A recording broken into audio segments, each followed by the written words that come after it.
All right, so now we're recording. So a bunch of things I wanted to talk about. I guess I was thinking I would just lay out a couple of those things that I think might be interesting to explore, and then maybe you could lay out a couple of things that you'd like to talk about, and then we'll just jump into it. Um, Given some of our time constraints, I would say I think the main things I'm interested in focusing on are partly some of the ongoing conversations that Vervaeke and Pageau have been having around the idea of collective intelligence, especially commentary on their latest video. I thought some of the things you had to say about it were very interesting, so I think we'll dive into those a little bit in more detail. And then also um, the relationship of those ideas to the imaginal, um, as it's sort of expressed in the work of Henri Corbin, and how that maybe fits into, I guess, some of these evolving cultural spaces, both in person and on the internet, um, and our kind of understanding of the sacred and the divine in relationship to these things. I think that's an area of great interest for me, something I'm actively exploring and that I'm also trying to write about as well. So I think that might be a good place to sort of start. But before we jump into that, I'm wondering if there's other things you'd like to talk about in addition to that. Yeah, all of those, you basically covered everything I had in my notes, largely in response to the Corbin article on the Imaginal world, and bringing in some of the stuff from the Center for the Study of Digital Life, and then the Vervaeke and Pageau conversation. Yeah, that's basically everything I have. Awesome. Yeah, so I think I'll just assume for the sake of people who are watching, most people will have some familiarity with the idea of the imaginal, but I think we'll just kind of summarize it so we're both on the same page and that anyone who might be watching is also understanding where we're coming from, what we're talking about. So, I mean, I guess the imaginal was sort of an idea that was explicated by a philosopher and a theologian by the name of Henri Corbin, and it's sort of described in distinction to other ideas. And so in our culture, we have an idea about things that are like imaginary. When you think of something imaginary is something that, like, you know, perhaps when you're daydreaming, or perhaps when you're thinking intentionally, your ego mind is creating ideas, and you're chaining associations together, or chaining images, sensations, thoughts, and you're putting them together into new gestalts. And that's kind of like what imagination is, or what the imaginary is. So, it's kind of the work that any creative author of fiction does, is, they deal in the realm of the imaginary.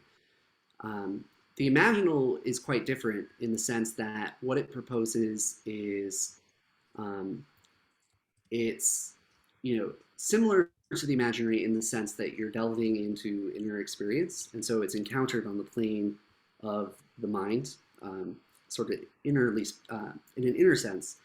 But the imaginal is something more like an intermediate zone, if you will, between what is imaginary, so what is kind of created whole cloth from the fabric of the ego or the unconscious in a like deliberate or an intentional sense, and I guess something that is a little bit more like a dialogue, perhaps, between different parts of the self. That's at least how I understand the imaginal on a surface level, and I'm sure we can delve into it. But if you want to add anything to that, I'd be happy to hear.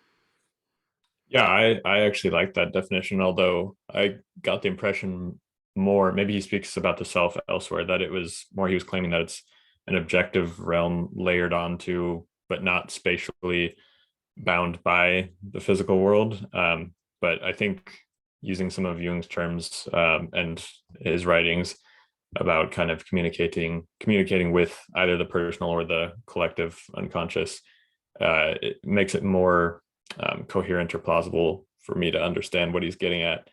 Um, Especially the sense that it's not, the images and experiences aren't being generated by like the conscious volition or anything. Um, so yeah, I like that language you used to describe it.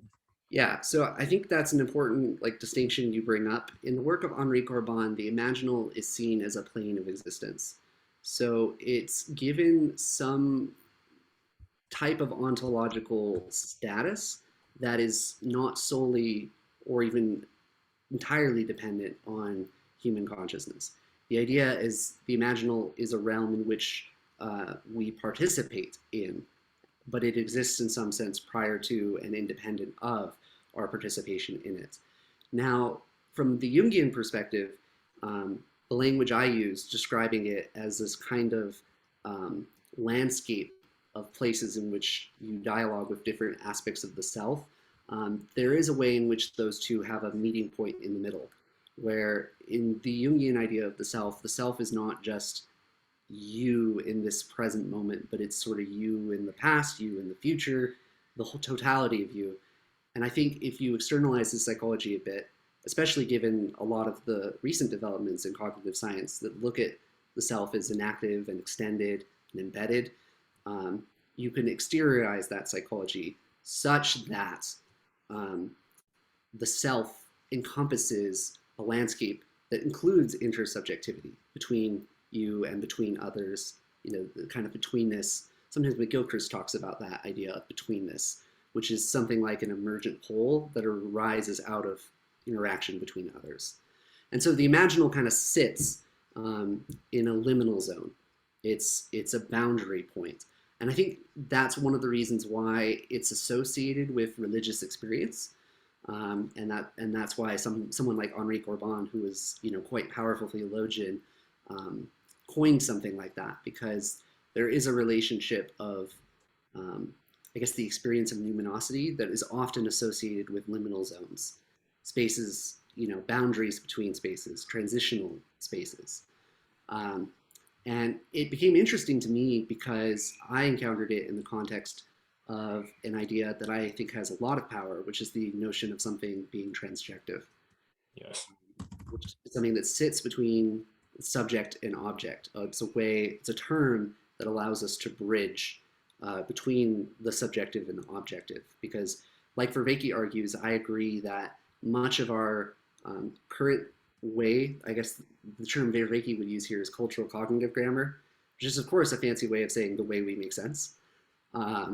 Much of the way that we make sense is broken by a confusion about this distinction between subject and object.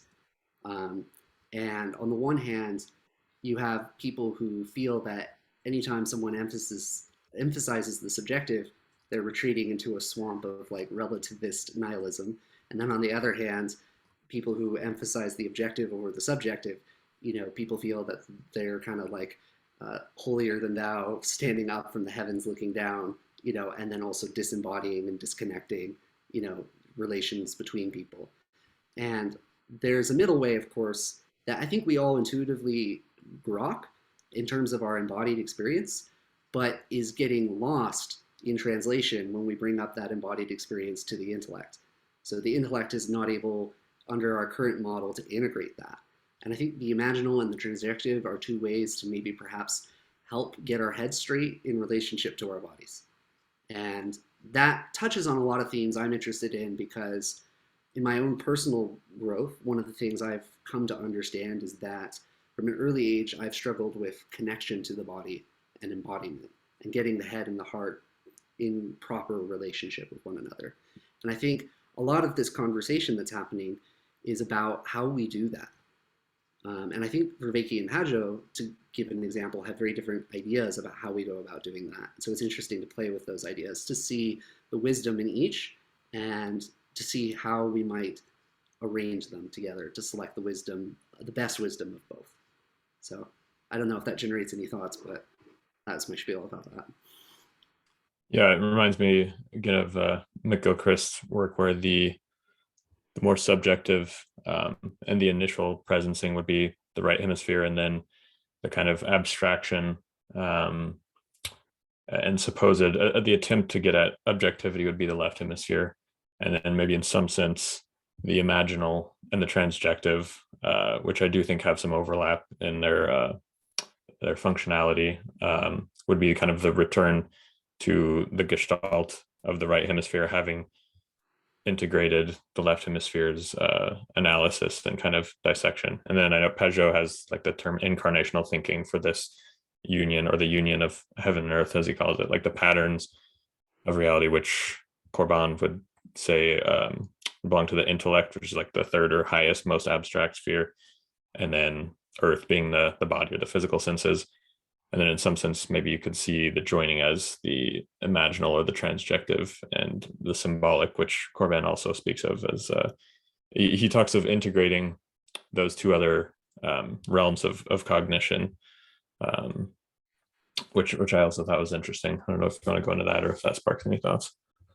Yeah, I think it would be interesting. I worry about going too much down that road because although I admire and like Corbin, I'm certainly not an expert in Corbin. And I worry that I might not really understand precisely like those two other realms of cognition, something I would like to look into.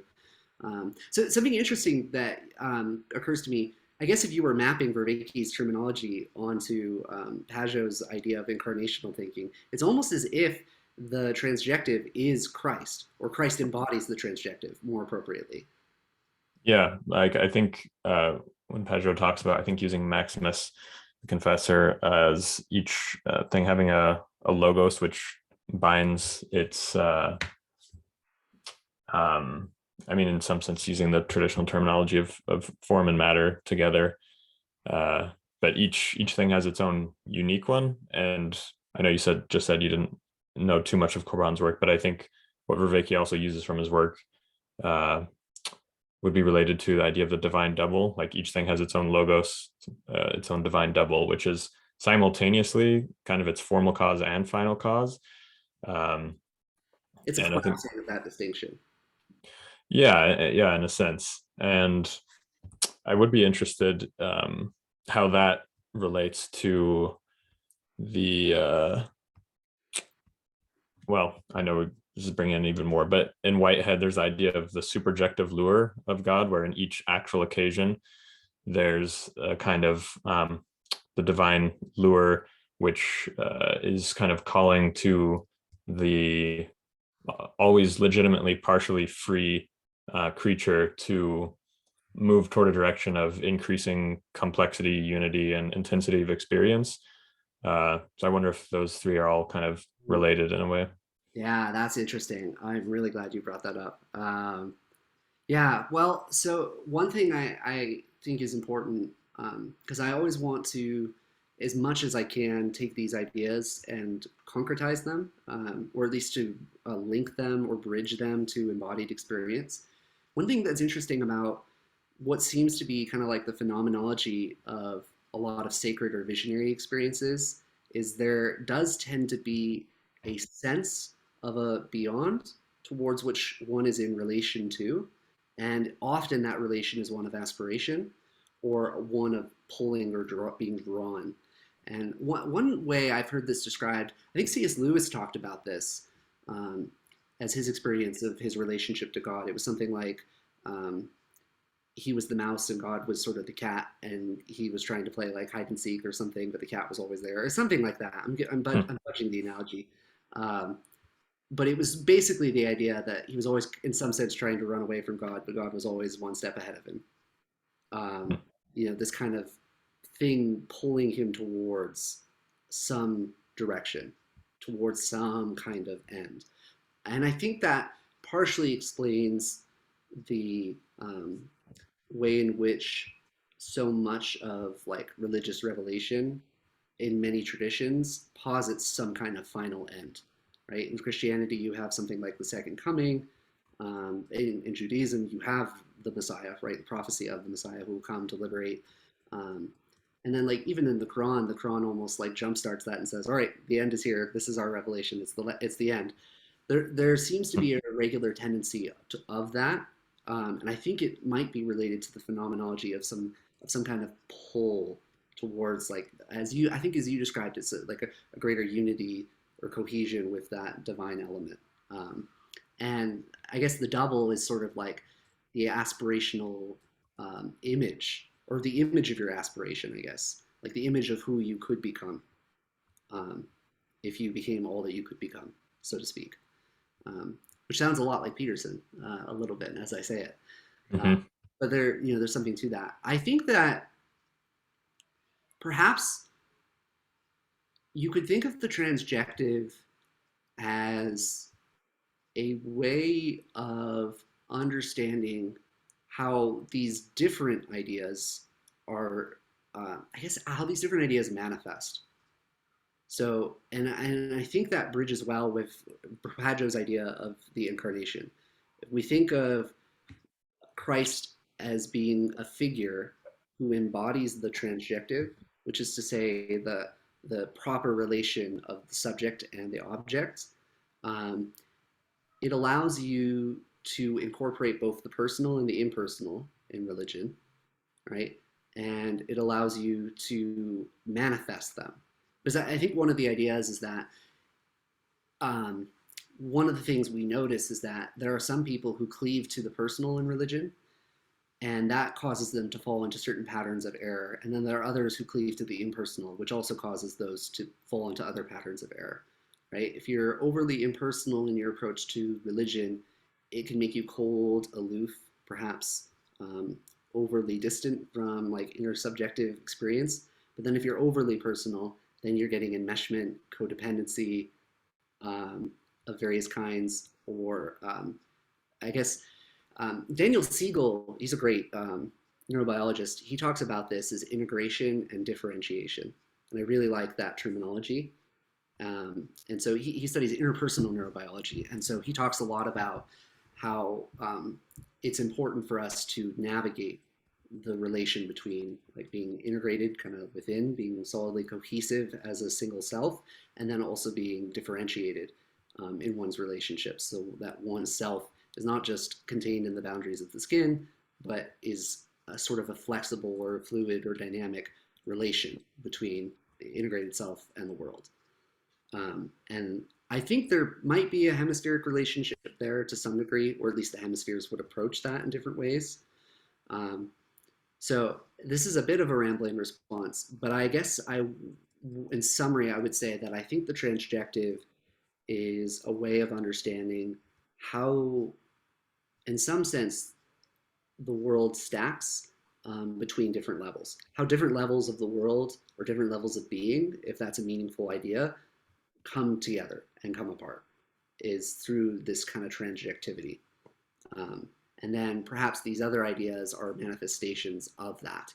I don't know. That's kind of where I'm at right now.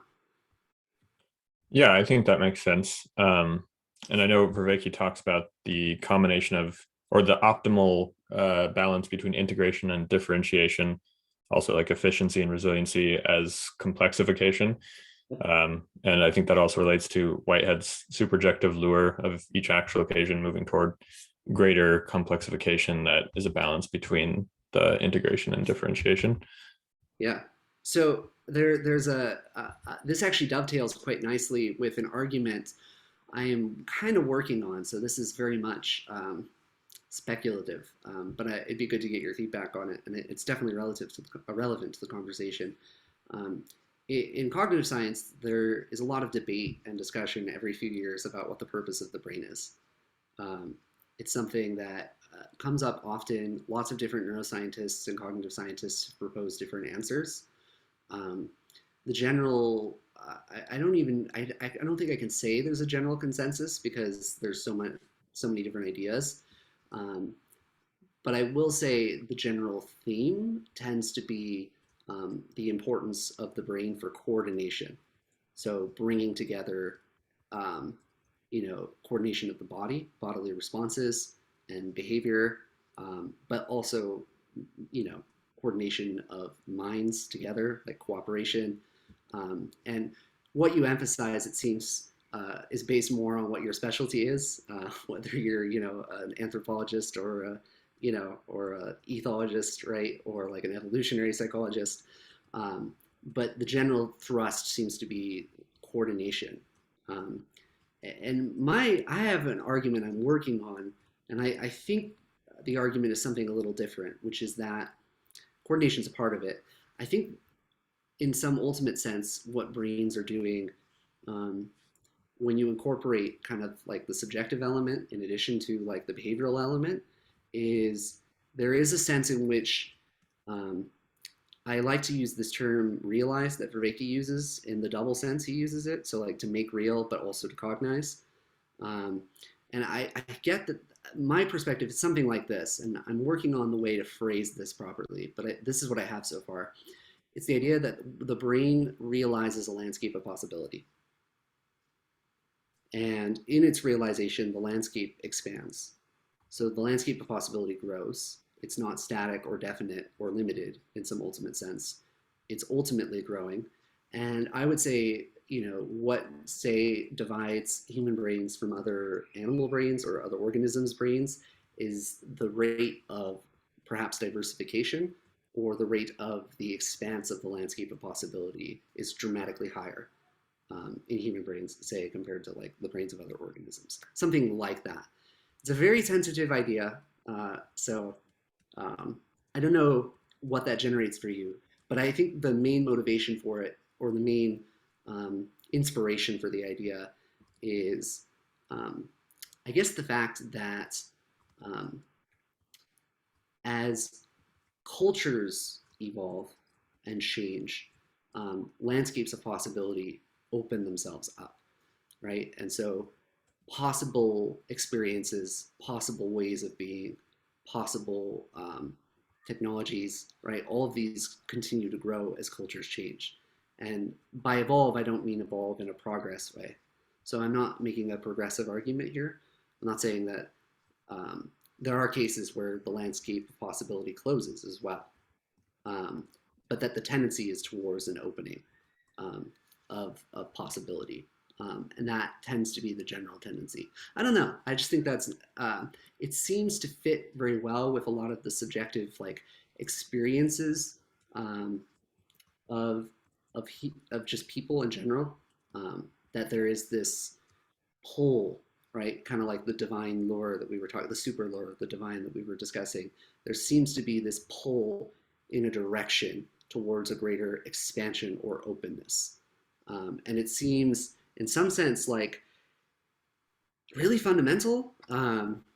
Like Plato has the whole idea that like our need to be in contact with reality is kind of like a meta drive, Yep. right? Vervaeke talks about that, and I think that is part of that. Is that reality is layered, and we kind of intuitively grasp that, right?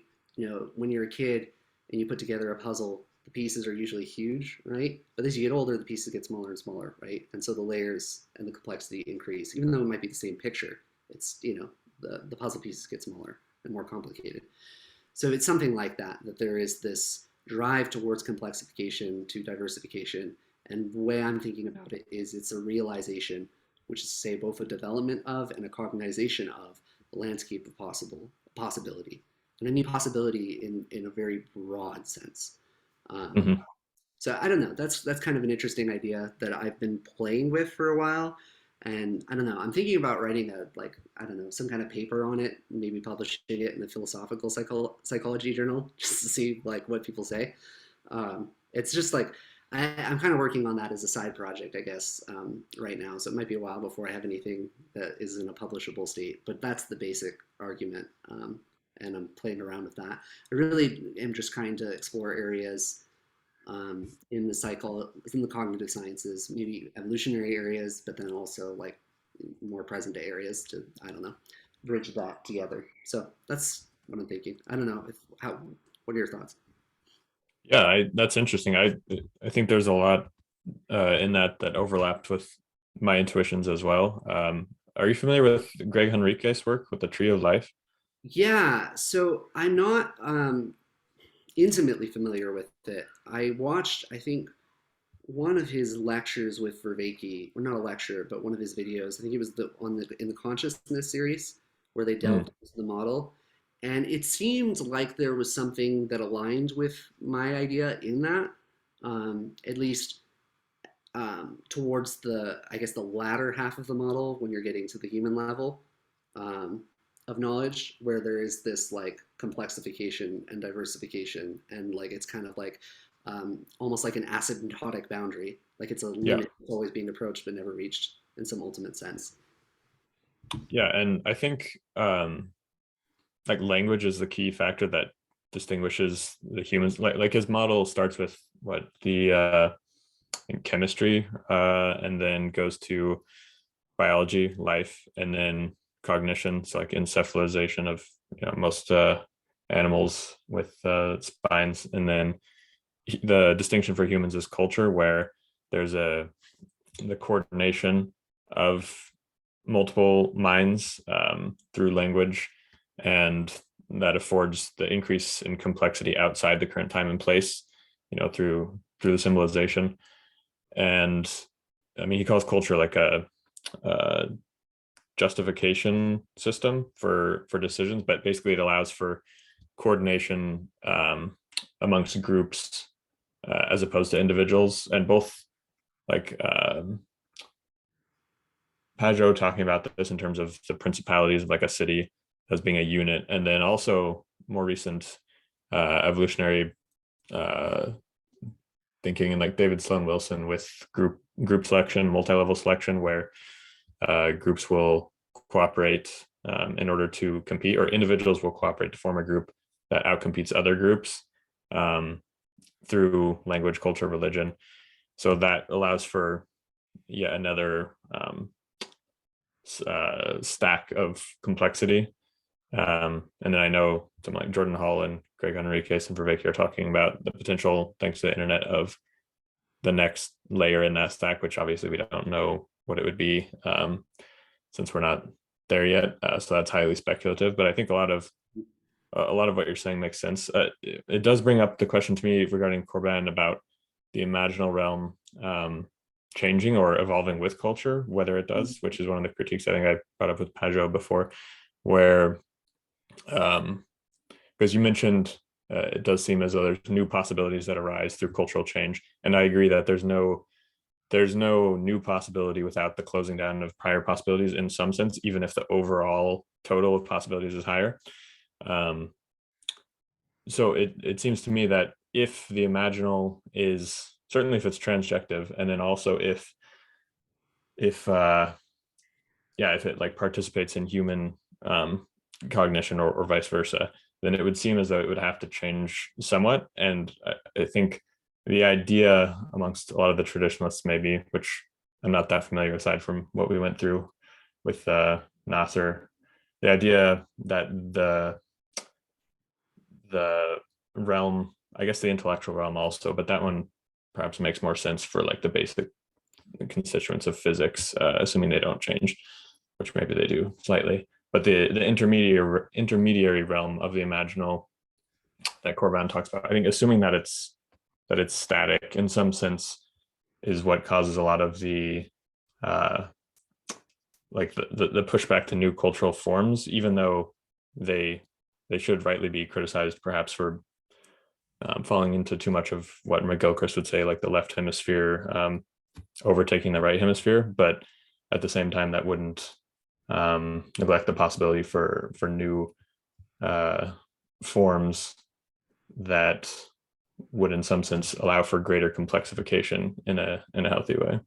Yeah, I'm glad you brought that up. I think that's a really great segue. I'm wondering if there's a distinction here that needs to be made that is maybe getting left out that would, I don't know, maybe perhaps help bridge these, I guess, different perspectives together. And one might be that, like, you have the patterns that the symbolic kind of worldview is built upon, and then you have the manifestation of the patterns. And I think the idea is that certainly as culture changes, the manifestations of those patterns change. So which players in the game represent which characters in the symbolic landscape changes as culture changes. And they change very frequently. It's a very dynamic kind of flowing process.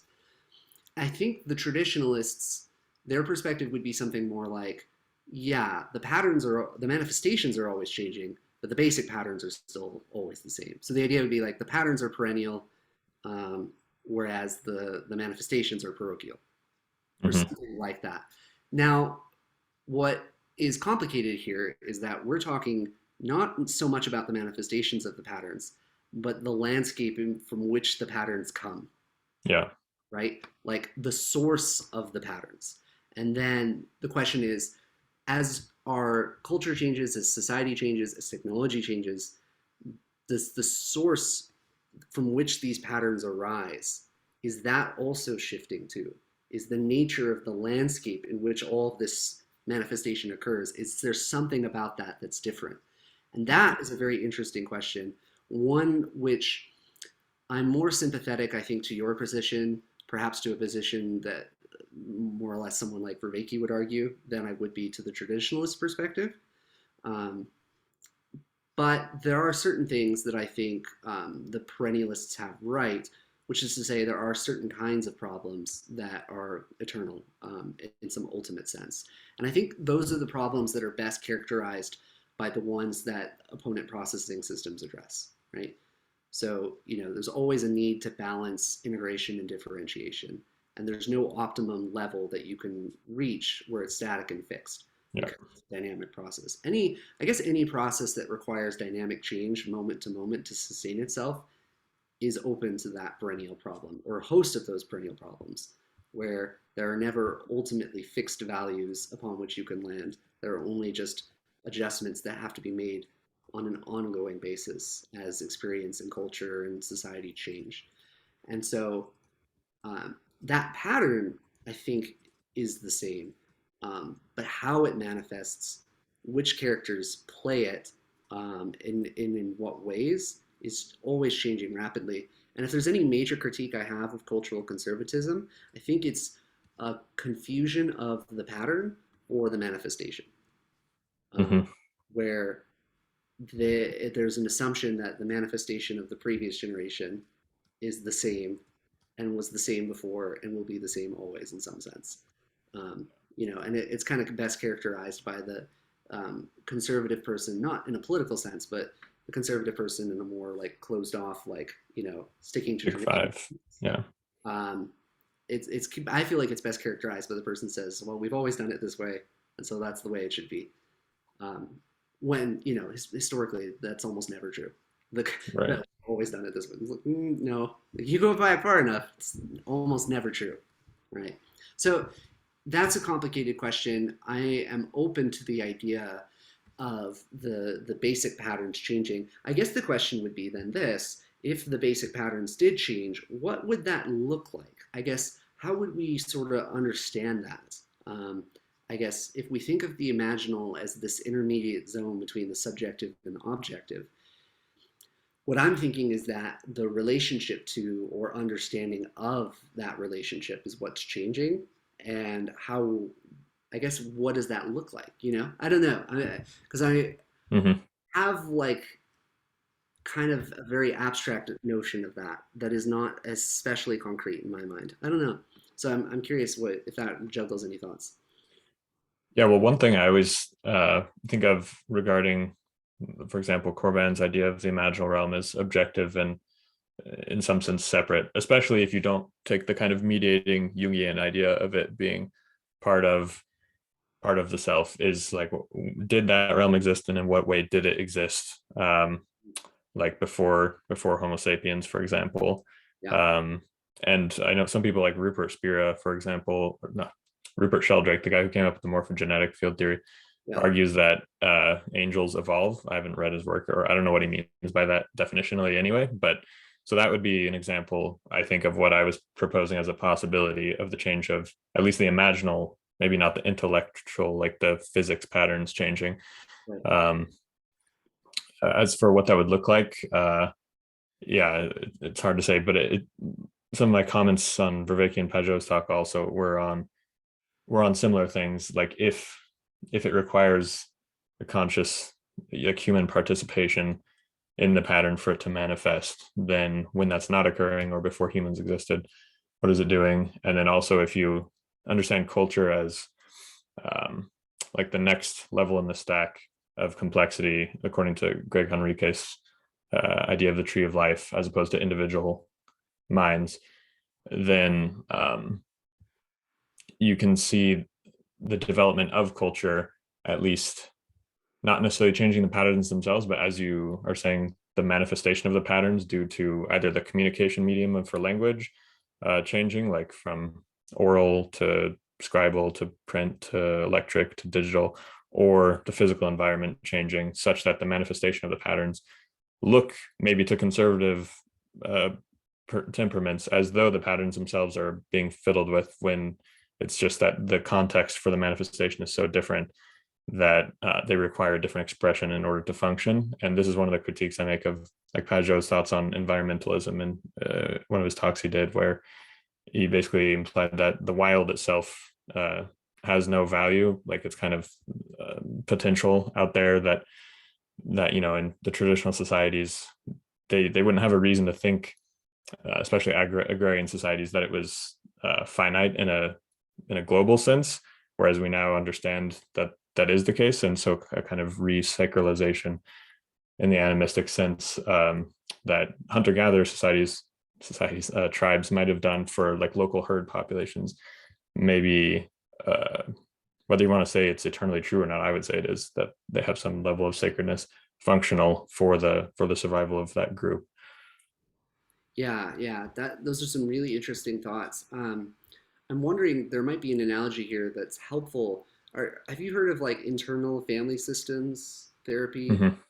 Yeah, so it occurred to me as you were describing, like, I guess the different roles that people kind of like take on as culture evolves, that there might be an analogy here if we were to take, say, something like internal family systems, but project that to um, rather than an internal set of parts, like an external and internal set of parts. So you could think of human consciousness as one giant intersubjective whole, right? And then different, you could even think of different people and different movements as parts within the whole of all human consciousness. I'm wondering if that might help illuminate um, some of these ideas. What's interesting is there seem to be some important distinctions, and this gets into your comment on Vervaeke and Pageau's video, where they talked about collective intelligence and angels and the nature of consciousness in relationship to these things. Because I am entirely with Vervaeke. One of the, not suspicions, I guess, criticisms I have of um, certain aspects of the traditional worldview is it seems as if though they impute consciousness onto things that only share in the consciousness of an emergent whole, which they themselves are not, because they could not participate in that emergent whole if they were a separate whole unique unto themselves, if that makes sense. So it's like my fingers is an example. I think the fingers was an example they used in the video. It's like my fingers respond to my conscious will, which is, you could think of that as an emergent whole of my relation to brain, body, and world, right? This dynamic, kind of thing, right?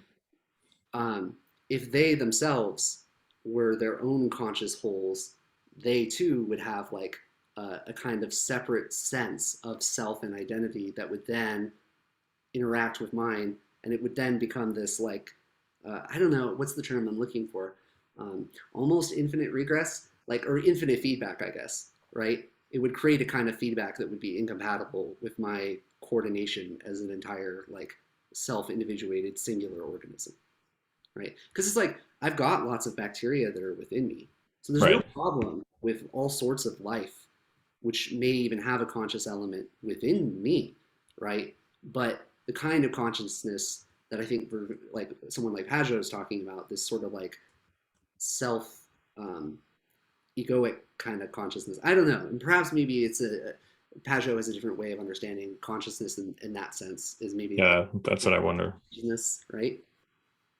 Just like raw experience, independent of a self that identifies or attaches itself to the experience.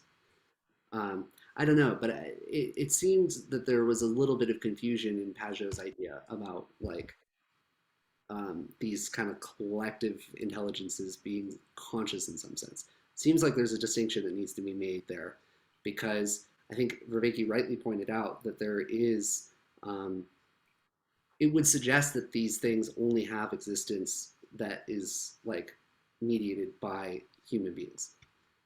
Yeah, and in which case, when Pageau is talking about like the angel of a city, you can say that it maybe has a collective intelligence um, that is formed by the whole of the inhabitants, but then it wouldn't have like it wouldn't be separable from the total, even though it's in Yeah, some sense more than the sum of the parts. But Right. even then, Vervaeke would say like that's like a temporary phenomenon, maybe at lower scales, like in a tribal dance or a rave or something, where or a dialogos. But then it would disperse afterwards. So, like Pageau brought up that Aquinas apparently said an angel is formed whenever two beings interact, but then when they stop interacting, maybe that's like a potential. But to This describe it as like conscious temporally, I think it seems mistaken. Maybe if you have like an eternal view, at that moment, it still was part of that collective intelligence. But like Vervaeke calls it zombie conscious or zombie intelligence, where it's intelligent but not self-conscious in the same way, because there's a certain zone that consciousness requires to function, because it requires like the limitation in order to desire resources, which is the problem that AI researchers have for getting them to have common sense, to go through like a doorway or something, because they don't have limitation on their resources or they're not aware of it. Yeah. One example where this is phenomenologically intuitive to me is like I used to do choir um, when I was a church attending person.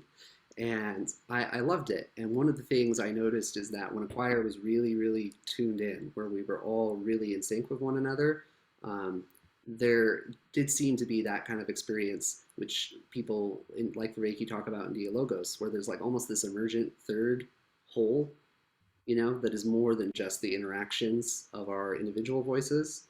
And the thing is, it strikes me as highly unintuitive to describe that third emergent whole as an angel. Like, I'm deeply skeptical of it, right? Not because I don't think the idea has like poetic beauty, I think it does. Exactly. Um, but it almost seems like the idea is invoked because it has poetic beauty, not because it's plausible or coherent. Right. That's my feelings basically. Just because, like, the notion of angels I was raised with, that seems to be pretty common among religious traditions, is like angels are like kind of agents of God, which like pre-existed us before we were here and will exist, after we're gone, right? And like if that's the case, then like does the angel die when the song ends? Like, Right. That's my question. When you it seems like it's trying to have it both ways, or you're describing two different things. And I right, think the more traditional understanding is fine if you understand them as kind of eternal patterns of reality, which Pageau also talks about. But it seems to me he then talking about like Vervaeke's understanding of collective intelligence or the consciousness of a city. Um, well, like I said in my comment, you can see it as a yeah, manifestation of that pattern, but it yes, wouldn't have its own separate existence. So it could yeah. poetically, it sometimes seems as though to get the poetic gestalt benefit, there's a bit of having your cake and eating it too, even though I understand the two aspects that are real that go into that poetic image. Yeah, that the way you put that there, I think is very helpful for me. So I guess maybe to paraphrase that, it's maybe the debate comes down to this: there's a pattern, and then there's the way the pattern appears in the world, and you can take two perspectives. One perspective would be they're the same thing, and the other perspective would be they're different but related. And I think you and I are converging on the idea that they're not the same thing; they're different, but they are related. Um, Whereas maybe the more traditionalist point of view would be they're actually just kind of the same thing, the pattern of reality and its manifestation. And that might explain why a lot of religious folks, for example, who talk about like visionary experiences, like visions of God or of angels or of other beings, are so profoundly, how do I put it, um, certain that that experience is real in some ultimate sense that is independent of their consciousness, that it has a reality which is beyond it. And in some sense, of course, it does. Um, but I don't know. At least it suggests to me that there are differing intuitions on this matter, where you can see the pattern and its manifestation as the same or as different but related. And I think if your intuition falls more on the side of them being like the same thing, you're more likely to impute like some importance to the idea that there is a definite reality beyond just your participation in it. Hmm. Um, Yeah, but then it seems to me they're no longer like prioritizing or the primacy of the transjective, but once again they're doing the subject object split, which is very intuitive for us obviously, but it seems to me like with Whitehead's work and Yeah. Forrest Landry and Vervaeke, that the primary thing is in some sense the relation, which is very unintuitive. I don't know if your background would have anything to speak of there. Yeah, well, I mean, I can speak to that in a few ways. This is something McGilchrist also says, like the Right. idea that relata or primary to I don't can't remember the term, but relationship is primary to relata. That's what it is. I guess like Pageau talks a lot about hierarchy, and there's a link here because everything in the study of like living systems, especially of the brain, suggests that the primary thing is not hierarchy but heterarchy. And heterarchy is a separate term from hierarchy, which implies top down, bottom up in a mutually interdependent feedback relation, right? So hierarchy would sort of be like you have a prefrontal cortex, which projects downwards to the limbic system, which projects downwards to the brainstem, which projects downwards into the rest of the body's nervous system, autonomic nervous system, right? All the neurons and the nerves that go throughout the rest of your body. And a hierarchical model would be basically like you know, top down messages in a linear path and then bottom up in a linear path up. So, an ascent downwards or an ascent up and a descent down. And that fits with the phenomenology of religious experiences as well, and also religious literature, metaphor, and art. You have Jacob's ladder famously in the Bible, right? The ascent to heaven. Blake had a revision of that McGilchrist references, where instead of a straight ladder up, which is how it's usually depicted, he had a spiral, right? I like that. Which I like too. Um, Even that though, and this is something Vervaeke and Pageau have touched on. I'm surprised Vervaeke actually hasn't introduced the term heterarchy because I think it's relevant to that discussion. But they've touched on it in the sense that there's bottom up and top down. So there's emergence and there's emanation, and there's this dialectic, right? Emergence and emanation. They're kind of mutually interdependent. They co-arise.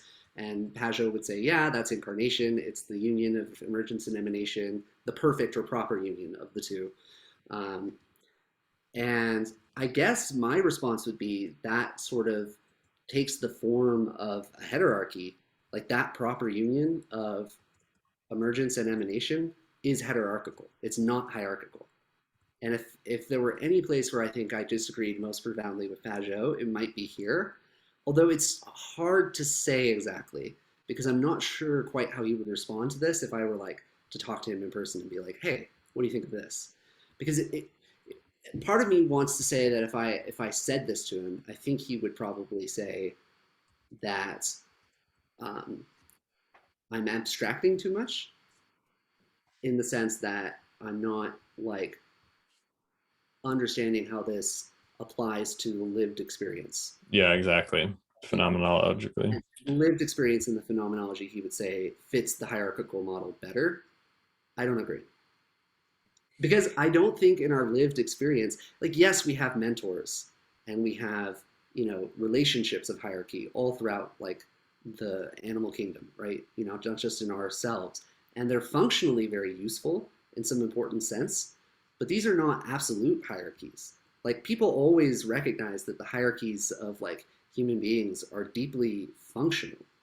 And people are more than happy to overthrow them when they're no longer functional, right? So there's always this sense, this underlying current of something that is more hierarchical, where there's, the person who is at the top of the hierarchy has a responsibility to those that are not at the top. And if they abdicate that responsibility, well, then they get overthrown and then the hierarchy changes. To me, that like mutual back and forth suggests something that is more hierarchical than hierarchical. That's, I don't know, my perspective. Maybe it's an issue of seeing things at a different level, perhaps, than Pageau is seeing them at. Because I do think, there's certainly a level of experience which is very hierarchical. So there's unquestionably, the hierarchy is part of human experience. And I would say the universe at large, if you want to expand this to metaphysics. But as much as hierarchy is, so is heterarchy. And if we abstract from human experience just to the way the natural world unfolds itself, it's totally hierarchical, and it's not hierarchical at all. Yeah, and I think Pageau often acknowledges or emphasizes that the patterns of reality are fractal and that they apply at all levels. So, like Greg Henriquez, I think is useful here.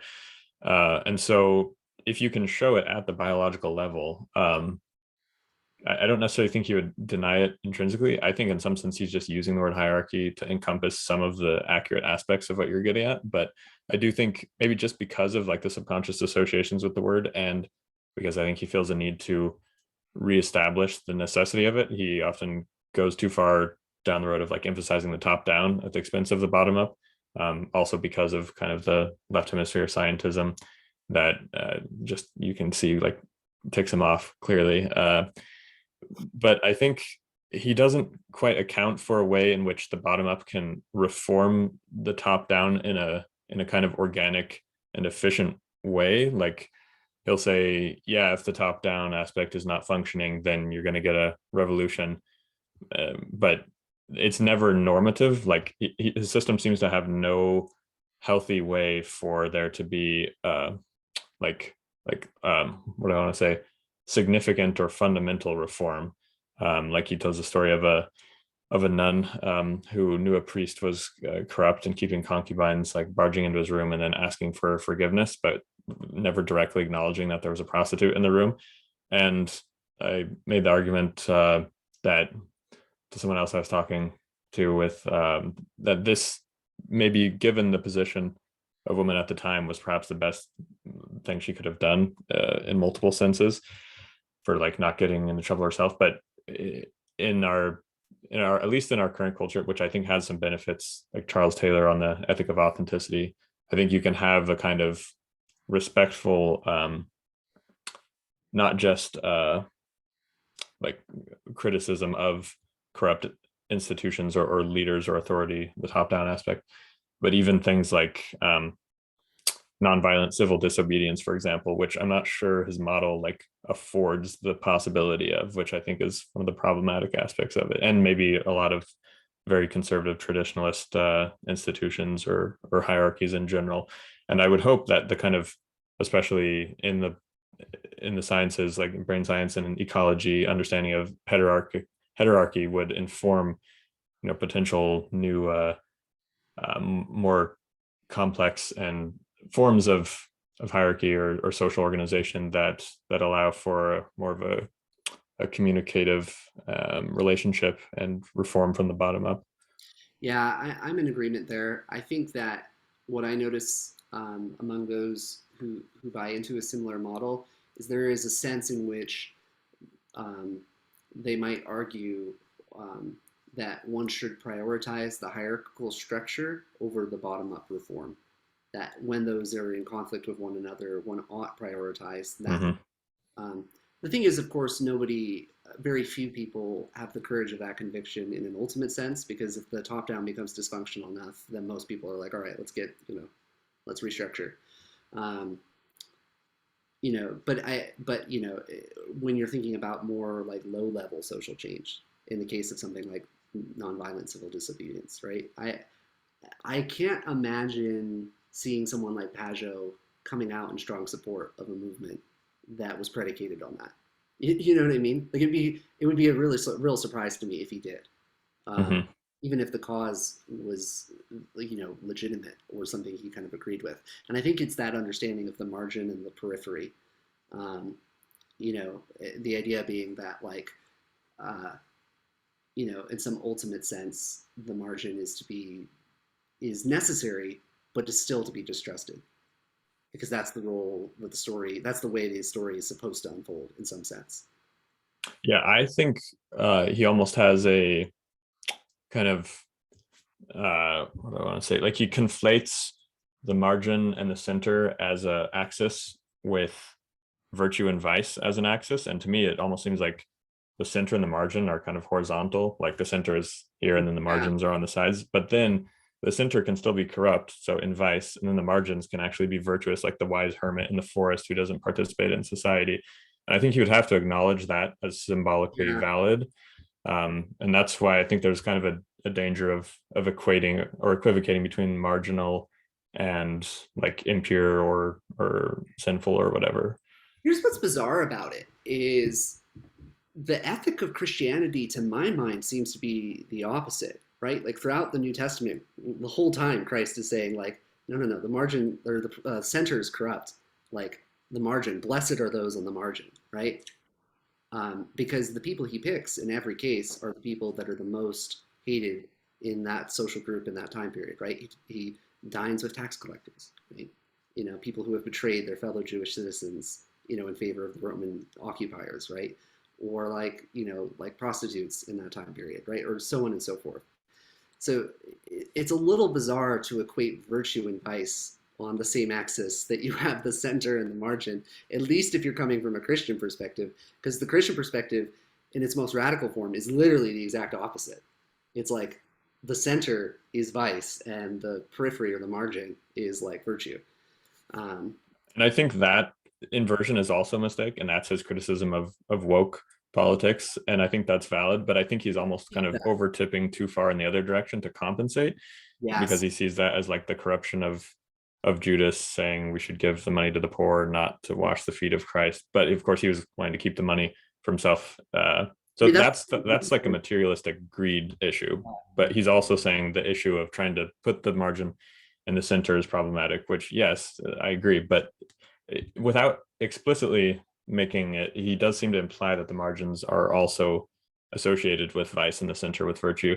And maybe in an ideal society that would be the case, I guess, that like the virtue is what's centered in the society. Um, but even then, it needs some critique because it's yeah. susceptible to egoism. And I think you can, like you were saying, the ethic of Christ working with the margins. It was also manifest in the centuries afterward with what I realized it was actually civil disobedience of the martyrs. You know, not worshiping the genius of the emperor. So I don't think you'd be able to deny that either. And I know he's had debates with like Anabaptists who think he's not, you know, revolutionary enough against temporal power. So Yeah, it's a very complicated issue about how you balance these things, especially, you know, as the manifestations of the patterns continually change. I think that like I do see that element of overcompensation to correct for like the woke version of Christianity, mhm. which I think does overemphasize the margin relative to the center. Part of it is that there seems to me the implicit purpose of Christ going to the margin in all of these stories is to redeem the margin. Yeah, Margin is what society has said is irredeemable or which doesn't deserve to be redeemed. And Christ says, no, no, no, no. Everyone gets to be redeemed. And because society has cast you out, I am going to pay special attention to you. That's the idea of like the 99 sheep and the lost sheep, right? And, you know, he says like, you know, he goes out for the lost sheep, and then the other, you know, the person's like, what about these 99? And he's like, well, they're not lost. You know, like they don't need my attention. It's the sheep that's yeah. lost that needs my attention, right? And so this is something where I can see personally. I worry that when Christianity is over politicized, that becomes entirely about politics, which then quickly becomes about greed and materialism. And it very quickly turns into Judas wanting to take the money so he can help the poor, but he's really just keeping Hmm. it himself, right? And that, I mean, that's like, you know, modern leftist politics in a nutshell, right? A lot of, you know, it's a lot of the performative wokeism, right? Yeah, yeah, You know, yeah, change your Twitter bio pic. yeah. That helps. All right, you know, that kind of thing. So I see it. How you navigate that without falling into either of those traps, I think, from Pageau's perspective, would be Christ is the example of how to do that. Yeah, because he says he fills the hierarchy, which to those in the center will look like giving undue attention to the margins, but it's not as though they're trying to replace it. Like revolutions in general, I agree with Pageau, are typically not the best idea, but some kind of feedback from the bottom up is necessary for reform. So I have a philosophical opposition to institutional Christianity for this exact reason, because I am convinced that institutional Christianity will always, by virtue of the way institutions are organized, become the Pharisees. Yeah, You know, David Bentley Hart makes the same argument. I think it will. Now, that doesn't mean that you shouldn't go to church if you so choose. Like, if you want to go to church, please go, right? Right. I think it's good that the options available for communities of saints to commune together and to Yeah, help one, absolutely. right? Absolutely.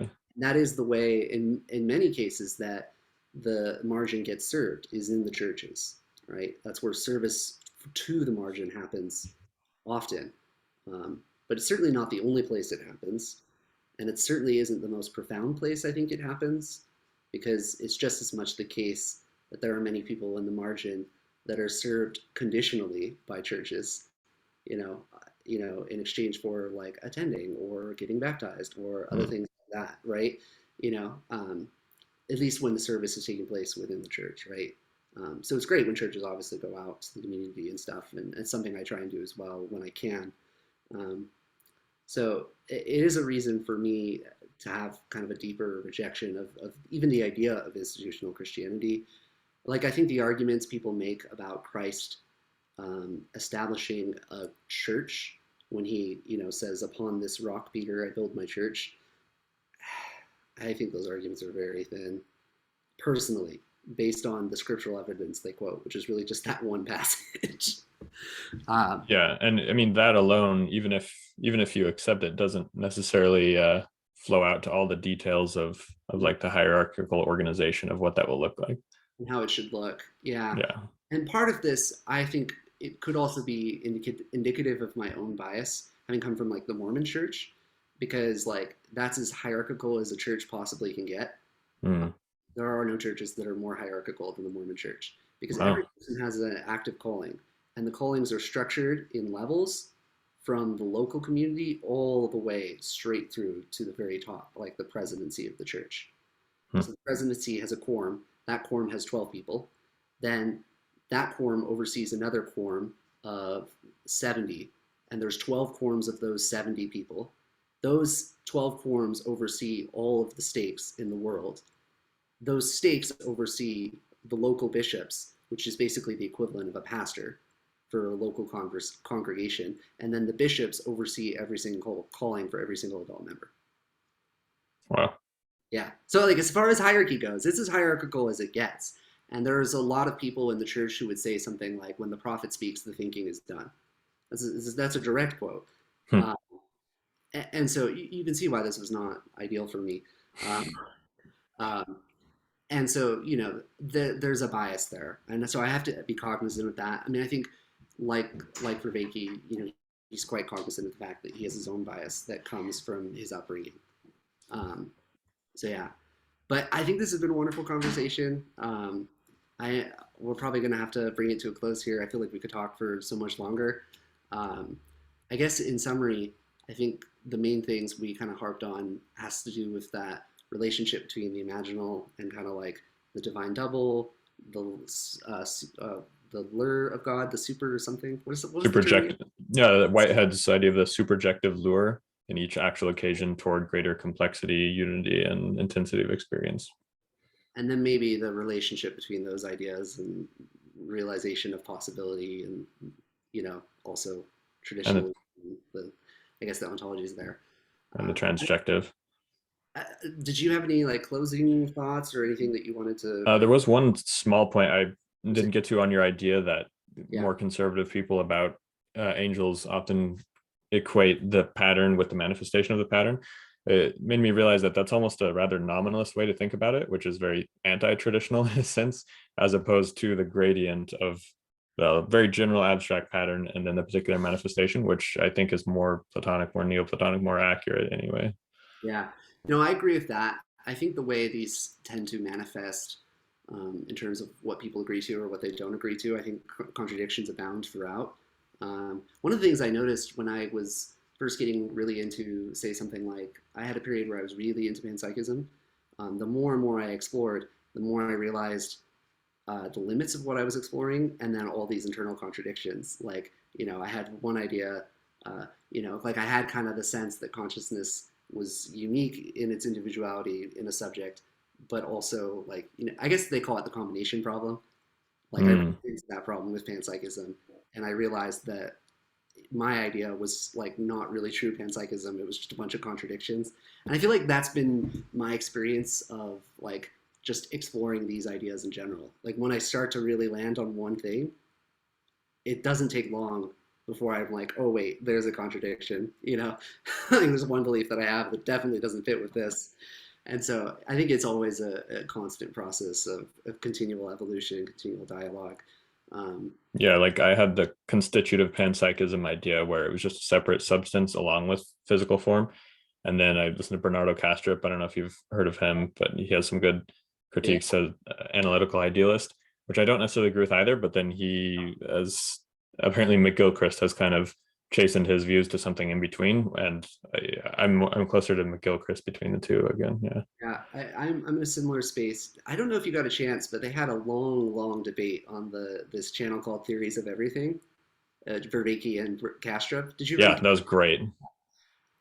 I need to listen to it again. I've only listened to it once, but it was one of the best conversations on the topic I think I've ever heard. And I feel like I missed a lot of it, like the first time through, just because there were points where they were getting very technical.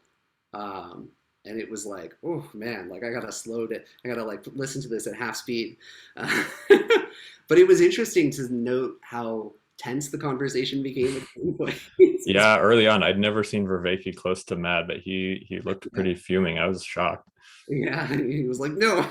But it got better in their second talk. They were having a great time. They were, and I think I want to go back and listen to it again because I sit somewhere in between the two of them, um, and I think I'm still somewhat persuaded by I think one of the points Vervaeke made, which was this idea of like, what do you get, or what gets added by choosing to label the whole of reality, all this stuff, including the what we call the inanimate, as experiential. Like what explanatory power does this give you in any meaningful? Mm, And it doesn't seem like there was a good answer to that, other than well, it's more parsimonious because subjectivity is our foundation rather than objectivity. Objectivity is the abstraction that comes out of subjectivity, and so that seemed to be the response, but it didn't really answer Vervaeke's actual question. Um, and so whether or not that's a problem for Bernardo's position or not is where I'm still uncertain. yeah, I guess Because pragmatically. Oh, go ahead. well, just because ultimately reality at the bottom has to be a tautology, right?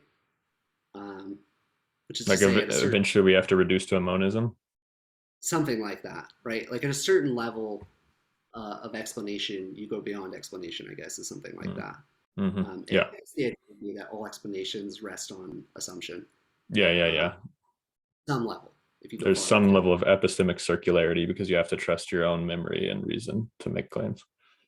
Right, and judgment, and just embodied experience of the world, you know. Yeah, But yeah, so I need to go and listen to that again, and maybe that some of the ideas there could be a topic for a future conversation, and then maybe some more exploration of some of these ideas. There was a point I wanted to make about Jung and the transjective.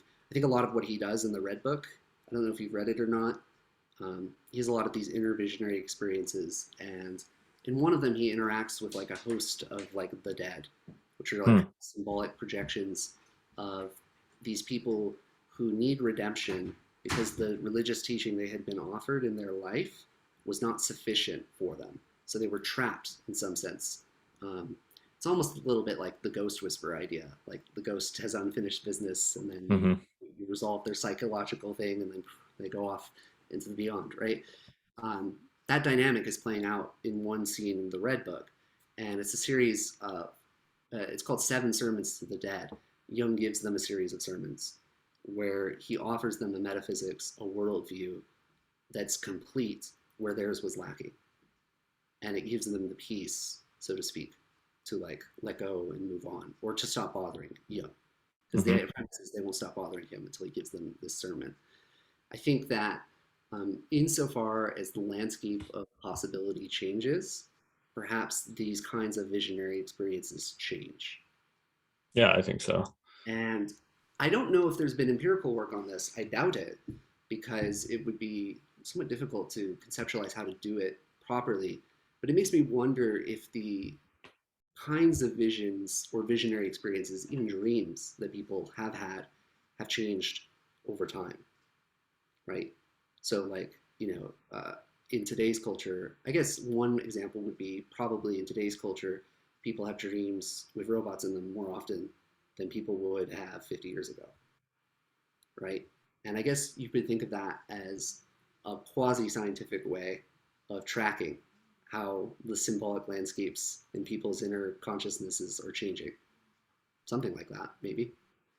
Yeah, and that's a simple one that I'm sure is true, but I'm sure there's also more like formal shifts, especially based on maybe the communication paradigm of like people growing up with the internet as well, and social media. This is a somewhat random question, but it might be related. Do you ever dream in cartoons?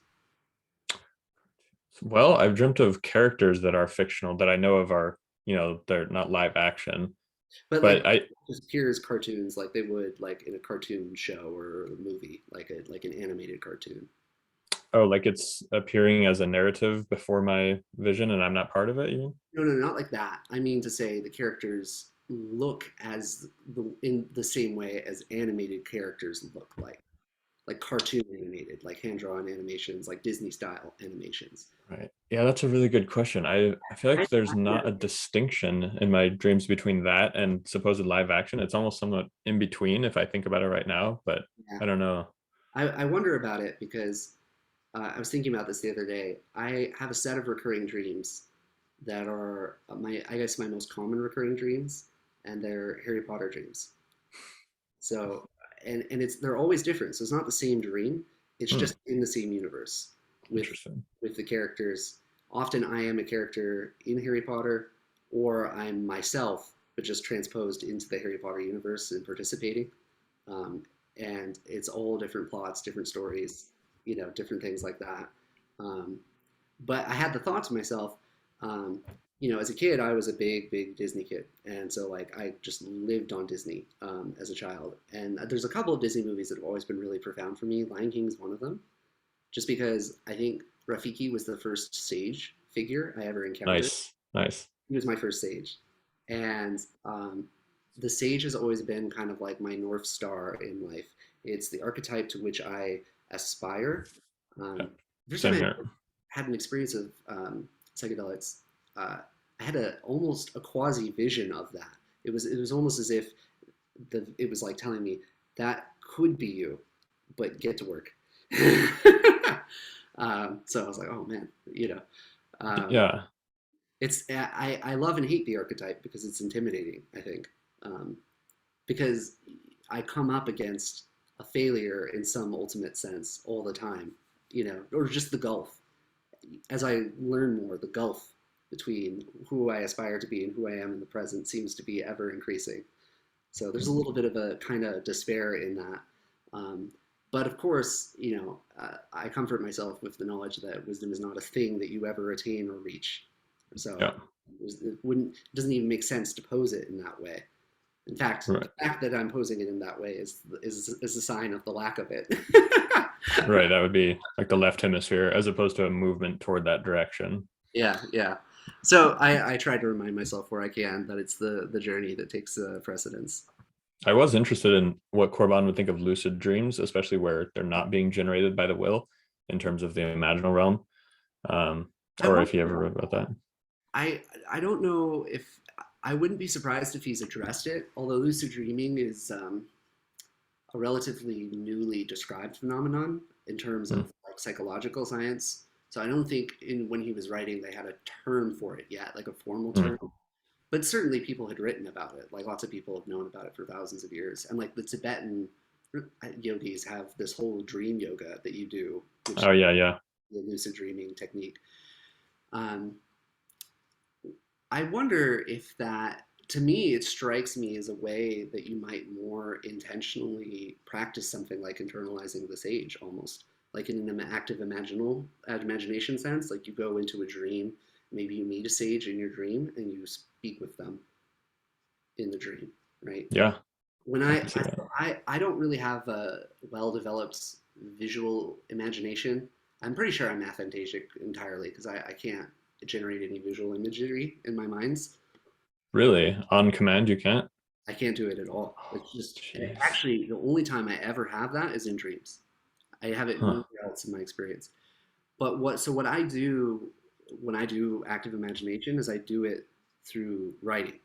So I imagine myself in dialogue with another person, another part of myself, or like another. Sometimes I've actually imagined myself in dialogue with like Gandalf because I really like Gandalf, and I play with that, you know. And some interesting things happen when I do.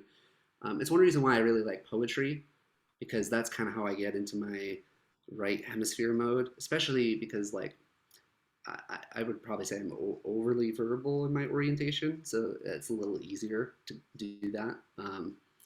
So I don't know. That's kind of my experience of it. But yeah, no, I have no inner visual image whatsoever. Never have.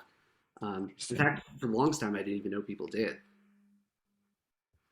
Oh, I've always had the ability to like, or I would have very vivid battles in my head between creatures growing up, like a Pokemon or something, and then I'd kind of act it out a little bit visually, and then I'd have my hands fight each other, and then I'd each have different elemental things on each finger, very, very vividly. And then more recently, I was practicing kind of projecting myself onto a landscape that I would see, like if I'm outside, and then imagining myself like running through it, climbing, jumping things, practicing parkour moves to train Interesting.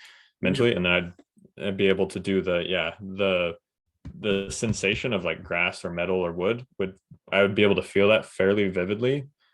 So yeah, I'd be curious what Corbin or you with your academic background would make of that ability to. It's mostly touch, not so much the other ones, but I can generate the other senses largely as well. Yeah, it's interesting because I think it becomes complicated because I Corban associates like this imaginal realm, I think with largely with like visionary experiences, the kinds of experiences that like mystics and sages have. And when he talks about it, it's mostly in that context, but he also talks about it in dreaming because he says that dreaming is the imaginal realm. So that's kind of like from his point of view how ordinary people get into the Hmm. imaginal realm is through their dreams, and that the sages and mystics can kind of do it on command in their waking life, or there's Hmm. less of a distinction there. Um, and it makes me wonder, what his thought would be about people who are naturally very gifted at kind of inner sight in that way that you are, right? Where they kind of play around with those things. Because there's certainly a conscious will that is being strongly used in those exercises, right? Like it takes a certain degree of attention and focus that has to be pretty well developed to like do that and keep a consistent visual image over time, and to also shift the visual image while preserving the rest of it, right? Um, so I don't know how well that fits or doesn't fit with his idea of the imaginal. Um, I think he would probably lump that more into the category of fantasy rather than the imaginal, because in him, Mm. because I think the imaginal for him has a certain kind of structure, and so it's like imagine you have like a landscape of inner experience, and it's like if you land on the right structural maybe invariance to use a science term. There are certain structural invariants of inner experience which corresponds to planes within the imaginal realm. It seems to me he's making an argument like that, Yeah. and people land on those or can land on those, but typically don't without some kind of like prolonged training in a mystical tradition of some kind, which feels a little exclusive to me. Yeah, a little. Uh, but maybe there's something to that. I mean, I certainly think that when people are trained in a tradition, they tend to constellate around a particular kind of inner experience by virtue of the training. And I would say that has more to do with the training than it has to do with the objectivity of the supposed inner realm. Hmm. And Because the shared symbols and culture that they're immersed in.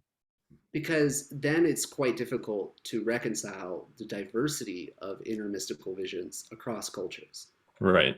in terms of like the structure of the visions, but also the content and, Yeah. and the temporal order. Like they're all exceedingly different from one another, far more different than they are similar. Um, Even though there are patterns that are the same, the number of those patterns is significantly smaller than the differences. Um, Well, and the appearance of their manifestation being culturally contingent. yeah, but it makes you wonder too because like if you take something like the near death phenomenon where often people encounter meeting people. And sometimes they encounter meeting a sage. Sometimes in some cultures it's described as Christ, others it's described as Buddha, others it's described as Muslim. What's common across those is the meeting of a sage, right?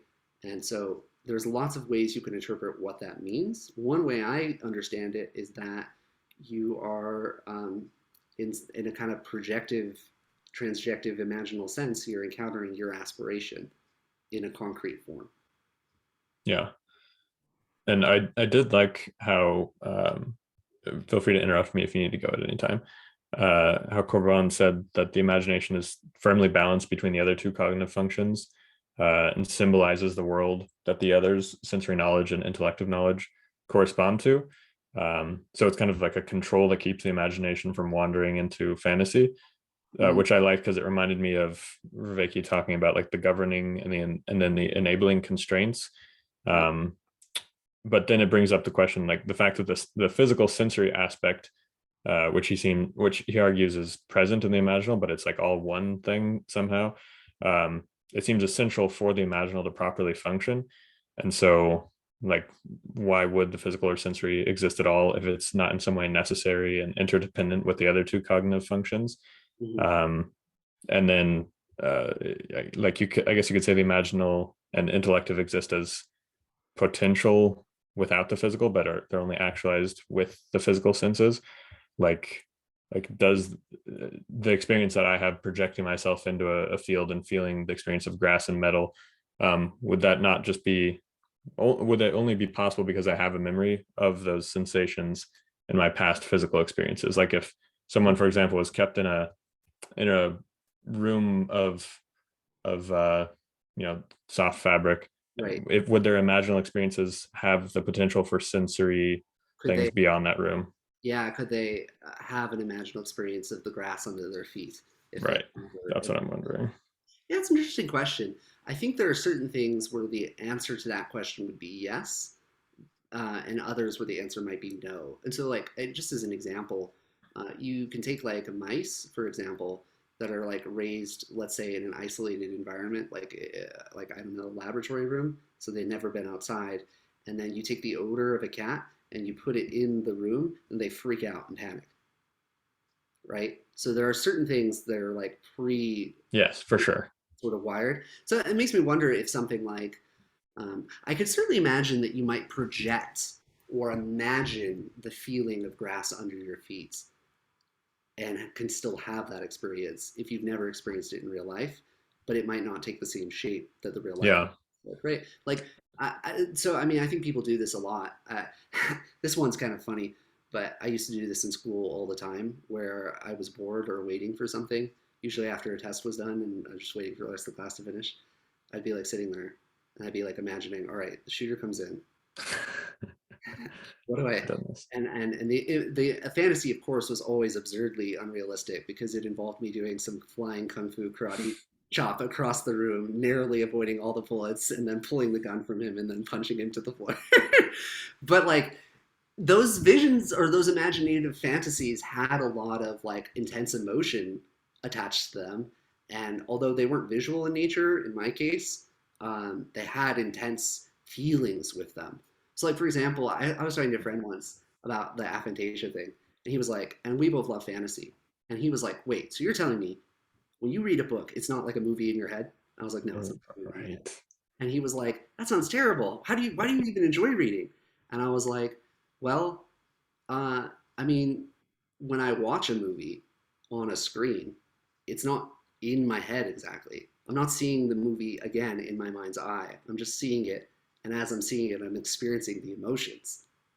So it's really just like when I'm reading, I experience all the emotions. And that's why I enjoy it. It's the emotions, that I feel as I'm reading. I don't need there to be like a movie in my head to enjoy it. That was kind of the way I explained it. Hmm. So, like for me, when I do imaginal stuff, I do it kind of in that way where I feel the emotions rather than having a vision. That being said, I'm not. I do have a very strong inner voice, um, and I can kind of like change the inner voice. So like in my mind's eye, like the difference between my voice versus my mom's voice. Like I can imagine my mom's voice in my head and hear it Mm. as her voice, or like someone else's voice. When the that movie The Martian came out, I read the book in Matt Damon's voice, and it made the experience more fun. Yeah, I do like doing that with characters in a book, like what an audiobook will often do for you with different speakers. But that's much harder. I have to focus much more on that than the visuals. I still have to focus a little bit on either, but it does enhance it for sure. Yeah, Um, but yeah, the voice will often trail off into my own voice if I don't keep focusing on it. And as far as your idea of like certain things being innate, I think also for example, like trees might be visually innate just because they have such an important evolutionary heritage for us. And I know people like on psilocybin will see more nature oriented visions, which might be kind of activating those kind of archetypal yeah. forms.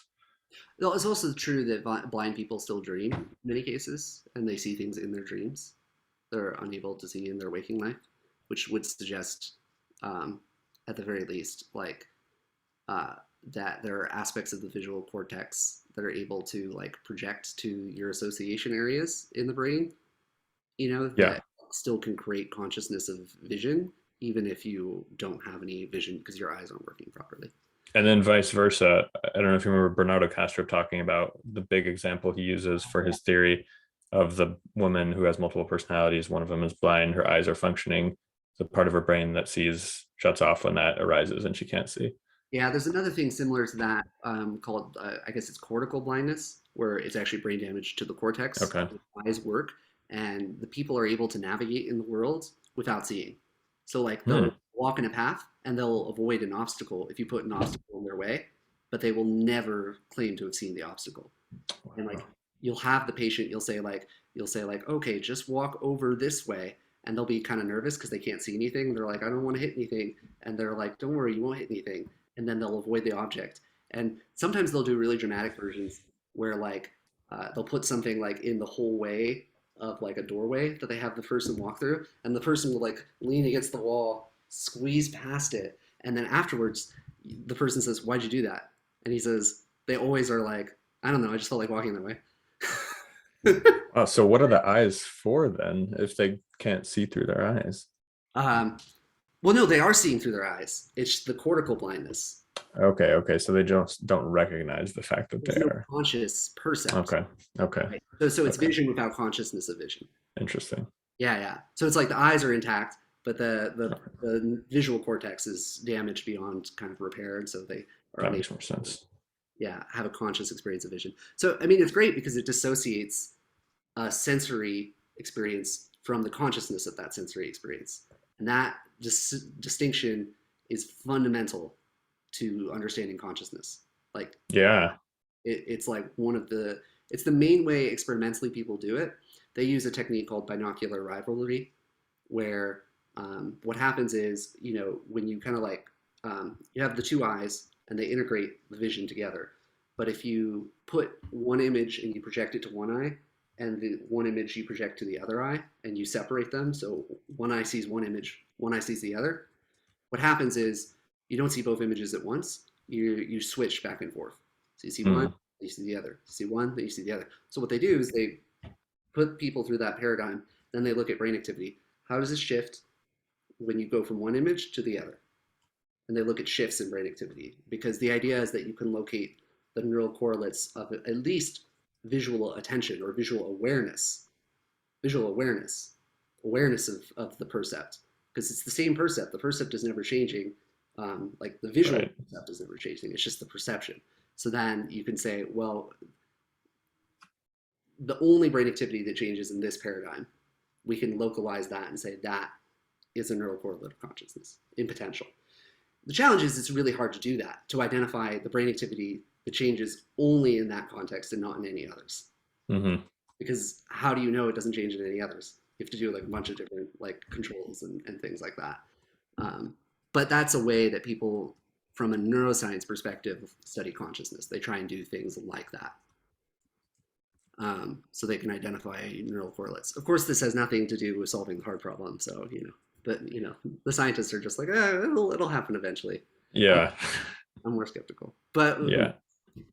You know, I mean, I kind of like ultimately the idea that at bottom there's an irreducible mystery to the world, and that we're continuous with that mystery. And I think if to the degree that we are continuous with that mystery, if that's the way reality stacks, it would be in the fact of consciousness, of the fact that there is at all a subjective experience that is somehow in relation to something which doesn't seem to also be subjective, but maybe it is. Yeah.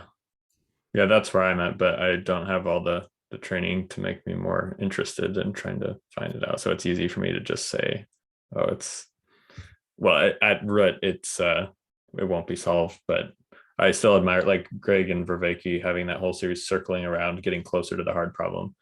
Yeah, That was amazing. that I think was probably my favorite set of Vervaeke videos I saw this year. That's another set I'd love to go back and rewatch. I went a little bit longer, but it worked out because no one came in to interrupt us, which I thought they would. Oh, It worked out really well. nice.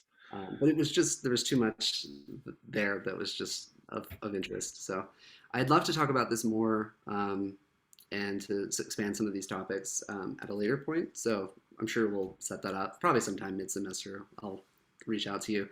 But yeah, Yeah, for sure. once I'm done, I'll edit this video and send it back to you within a week, and we'll both post it. And who knows? We'll see what happens.